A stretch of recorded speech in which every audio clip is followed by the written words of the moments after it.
आपण पाहत आहात RK न्यूज, बातमी तुमची, आवाज आमचा। ठाणे गुन्हे शाखेची मोठी कारवाई। 3.4 कोटी रुपयांचा 1 किलो 520 ग्रॅम MD ड्रग्जसह एक तस्कर अटकेत। ठाणे गुन्हे शाखेने अंमली पदार्थाच्या तस्करी विरोधात मोठी कारवाई करत तब्बल 3 कोटी 4 लाख रुपये किमतीचे 1 किलो 520 ग्रॅम MD अर्थात मेफेड्रोन ड्रग्ज जप्त केले आहेत। या प्रकरणी एका तस्कराला अटक करण्यात आली असून त्याच्याकडून ड्रग्जसह ऑटो रिक्षा, मोबाईल फोन, रोख रक्कम आणि इतर साहित्यही जप्त करण्यात आले आहे।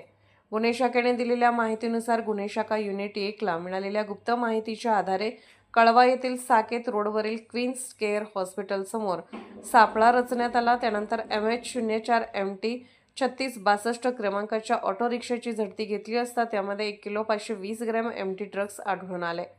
जप्त करण्यात आलेल्या अंमली पदार्थाची आंतरराष्ट्रीय बाजारातील किंमत सुमारे 3 कोटी 4 लाख रुपये असल्याची माहिती गुन्हे शाखेने दिली आहे।